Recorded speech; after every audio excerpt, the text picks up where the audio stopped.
Hi, I'm Stacy Garcia, and I'm the founder of LebaTex and Stacy Garcia Design Studio. Stacy, thank you for joining me today. I'd love to start off by hearing the amazing story behind your brands. And I know there's more than one brand, and we're going to dive right into it. But please share with us your journey and how you got here today. Well, first of all, thank you so much for inviting me. This is so fun. I was tickled when you reached out, and love Material Bank. I love being part of this journey also. My first business, I call actually my first baby, and that is LebaTex. LebaTex is a textile supplier, and we are going to be celebrating 25 years in business next year, actually. The second company is called Stacy Garcia Design Studio, and that was actually a spinoff. That came after I was showing my textiles, my pattern design, all of these collections and colors. And what we do is we partner with manufacturers and help develop collections for them that are on trend and have the right material mix and really are meant for, the coming markets. You're in 52 countries and have built this amazing business that is licensing in your own design studio while at the same time building a fabric textile brand giant behemoth for the hospitality segment. How have you done that? How do you juggle all of these pieces together? What reports do you use? How do you keep a pulse on this business? And how do you choose which partners to work with? Yeah. All good questions. One of my biggest challenges has been, and something I've gotten better at over the years, is I'm an idea person. So I can come up with, tons of new ideas all the time and get equally as excited about all of them. And I think it's sort of the concept of we can do any of them. We just can't do all of them at once has been, something that I've had to learn. But that's sort of been how I've done it, kind of juggled all these television screens, I guess, in my head all at once. I also have an incredible team, so really this is not a one-woman show. One of the first things I did when I started, and, I mentioned LebaTex was my first baby. I started that company actually in my 20s.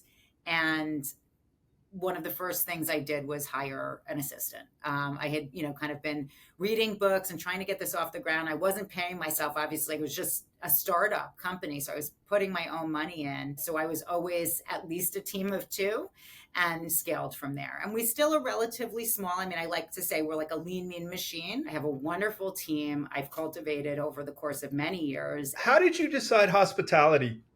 Because that's a very unique, competitive environment. How did you choose to go down that path? So I started actually prior to getting into hospitality. I had interned at Ralph Lauren. That was the whole backstory behind licensing. So I had this great pedigree experience. And then my first real job in industry was actually painting and creating textiles for the consumer market in bedding. And I got hired. There was two huge textile buildings in New York at the time.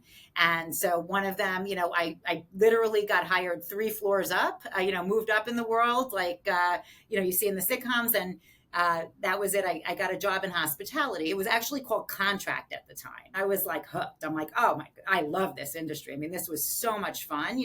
You're designing fantasy. You're designing escape for people. From a branding perspective, if someone is making the decision of licensing, what are you hoping to get out of that first licensing deal? Is it brand recognition? Is it dollars in the bank? What are you hoping to achieve with it? And I think you make decisions for different reasons, for doing different partnerships. Share with me, what was it that interested you about what Material Bank was doing?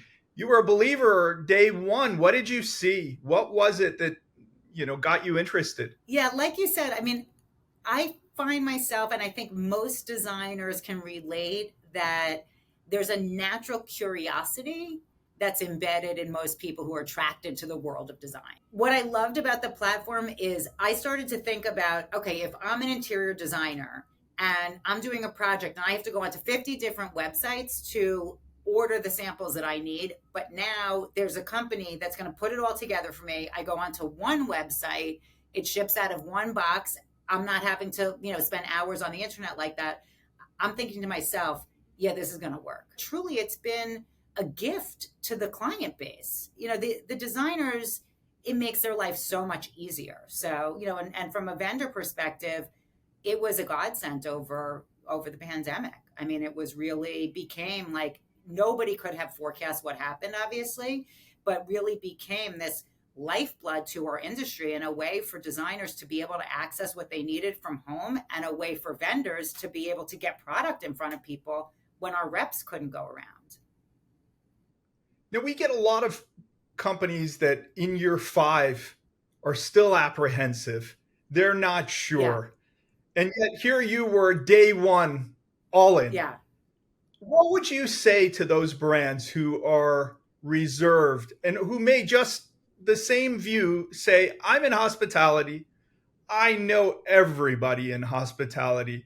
What would you say to them? What we found more surprising was the diversity of clients that have come to us from it. So we're really getting exposure. I mean, literally hundreds of, we're tracking this, obviously we talked about KPIs, but hundreds of new customer leads that are coming into us every quarter. So even when we're forecasting, how many emails do I need to have space for our marketing, we're seeing that quarter over quarter. It has not dwindled. It's been, really incredible. And you're getting good quality contact information. This is someone who just ordered the sample. They're actually engaged with you. Here's my real email. So you're not getting the bounce rates and things like that. But we've had exposure beyond hospitality. I think that's given us a really nice diverse base, multifamily, healthcare, commercial designers that we wouldn't have called on before or never would have known who we were. So that's been a really nice, I would say unexpected, from joining Material Bank. Thank you, first of all, for all of these amazing referrals throughout time. It is truly the highest compliment you have given us, and you've been such an amazing supporter along the way. If I asked you from an ROI perspective, a return, the actual business side, has Material Bank been worthwhile, and have you gained a significant return on your investment? Yeah, I mean, we might not have survived COVID if it wasn't for Material Bank, and I'm not being dramatic about that. I mean, this was truly lifeblood to our company. And I know lifeblood to getting projects done through the designers. Like people were completely upended. And once you get comfortable, on the platform, it's again, I just think it's a great solution. I think it was a brilliant concept. I can't, it's like, once you see it, you go, how did nobody come up with this before? And it's been beyond a brilliant concept. I think it's been really well executed. This is the new way of doing business today. Yeah, I know sustainability is very important to you. How do you work in choosing your partners for your licensing agreements? What are the types of discussions that take place that touch on this topic? So as a company, LebaTex actually took a large stance and sort of made a statement on 3 pillars that we're really focusing on for sustainability metrics for ourselves. So it's chemistry is one. We're giving ourselves a decade to do it. We're doing also supply chain. So looking at our supply chain and the ethics of that and the sustainability of our partners, and also being carbon neutral by 2033. So those are the 3 pillars we're focused on. We're moving faster, so hopefully we'll get there in shorter than a decade.